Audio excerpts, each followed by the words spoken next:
سنو نا ترمذی کی حدیث، اور اسے یاد رکھنا، نبی پاک علیہ السلام نے فرمایا اپنے دکھ لوگوں کے سامنے نہ بیان کرنا، سیٹھوں نوابوں کو نہ بتاتے پھرنا، دنیا داروں کے سامنے جا کے نہ رونا کہ میں تکلیف میں ہوں۔ فرمایا اگر دنیا داروں کو دکھ بتاؤ گے رب تمہیں کبھی غنی نہیں کرے گا۔ فرمایا اپنے دکھ اپنے رب کو بتا، وہ جلدی کرے یا دیر سے کرے تجھے ساری دنیا سے بے نیاز کر دے گا، تجھے کسی کا محتاج نہیں رہنے دے گا۔ اپنے مسلح کو، اپنی دعاؤں کو، ایک بزرگ فرماتے ہیں میں نے دعا مانگنے کا طریقہ اپنی بیوی سے سیکھا، دعا مانگنے کا طریقہ اپنی، سیکھنے والے تو اپنے بچوں سے بھی سیکھ لیتے ہیں، سیکھنے والے تو ہر ایک سے سیکھتے ہیں۔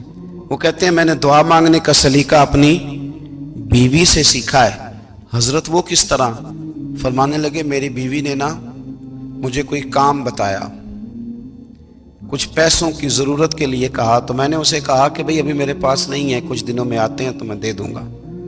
عورتوں کی عادت ہوتی ہے وہ بار بار یاد کراتی ہیں، 2-4 دنوں کے بعد پھر اس نے کہا حضرت وہ میں نے کہا تھا کچھ پیسے، میں نے اسے کہا کہ ابھی میرے پاس نہیں ہے، کچھ دنوں میں ملتے ہیں تو میں تمہیں دے دوں گا۔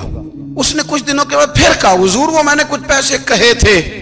فرماتے میں نے ڈانٹ دیا، میں نے کہا کہ کیا تو روز مجھے شرمندہ کرتی ہے، کہا نا میرے پاس نہیں ہے، ہوں گے تو دے دوں گا، تو روز یاد کراتی ہے۔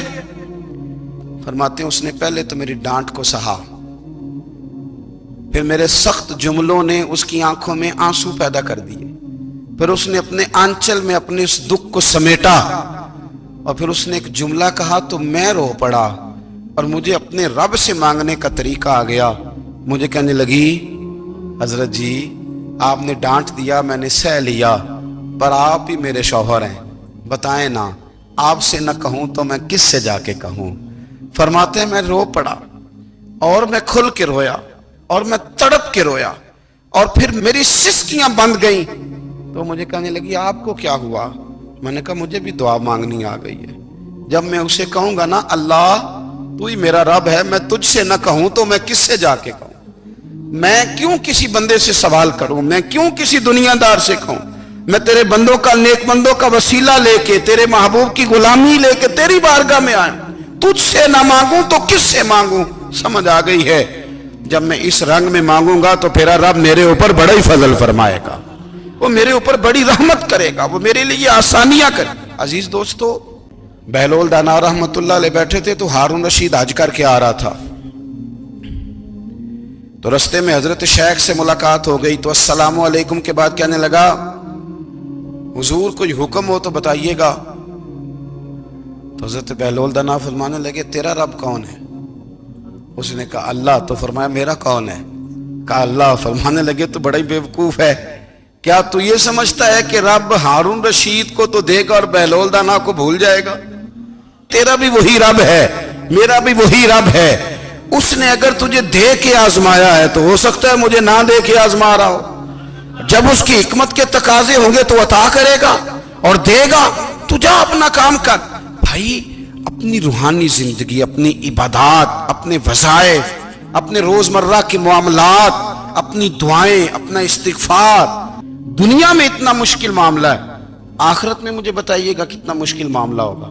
میرے نبی پاک صلی اللہ تعالی علیہ وسلم نے فرمایا جو لوگ سورہ ملک پڑھا کرتے تھے نا، سورہ ملک، یہ سورت ملک قیامت میں ان کی سفارش کرے گی، اور اس طرح کرے گی کہ کہے گی اے اللہ یہاں اس بندے کو جنت میں داخل کر دے یا مجھے قرآن پاک سے علیحدہ کر دے۔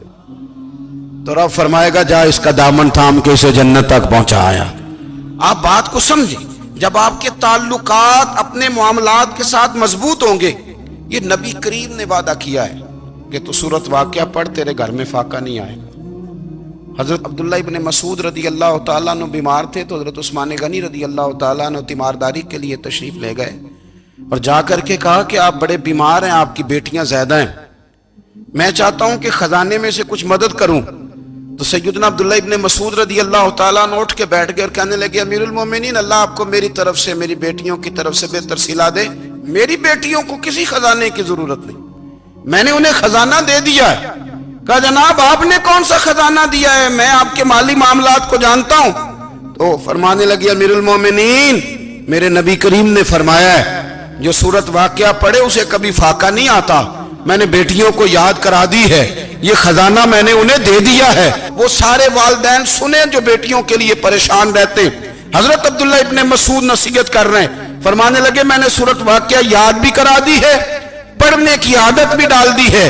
حضور نے فرمایا ہے جو سورۃ واقعہ پڑھے اسے فاقہ نہیں آتا۔ کہنے لگے چاند تو اپنی جگہ چھوڑ سکتا ہے، سورج گر سکتا ہے، تارے ٹوٹ سکتے ہیں، پر مدینے والے رسول کی بات غلط نہیں ہو سکتی۔ حضور نے فرمایا فاقہ نہیں آئے گا تو انشاءاللہ کبھی بھی نہیں آئے گا۔ کرنے کا کام یہ ہے۔ حضور نے فرمایا جو فرض نماز کے بعد دعا مانگے اللہ اس کی قبول کر لیتا ہے۔ نبی پاک صلی اللہ تعالی علیہ وسلم نے فرمایا اللہ مسافر کی دعا قبول فرماتا ہے۔ حضور نے فرمایا اللہ مظلوم کی دعا قبول فرماتا ہے۔ حضور نے فرمایا بیمار سے دعا کراؤ اللہ اس کی دعا قبول فرماتا ہے۔ میرے نبی پاک نے فرمایا ماں باپ جب بھی اولاد کے لیے ہاتھ اٹھائیں، ویسے تے بلے شاہ تو آسمانی اڑ دیا ہی پھڑ دیں، جڑا گھر بیٹھا انہوں بڑھیا ہی نہیں۔ حضور فرمانے لگے ماں باپ جب بھی اولاد کے لیے دعا فرمائیں اللہ ان کی دعا کو قبول کرتا ہے۔ آپ اپنا تعلق بنائیں، دعا کے ساتھ، عبادت کے ساتھ، مصلی کے ساتھ رشتہ بنائیں، استغفار پڑھیں۔ صلاح الدین ایوبی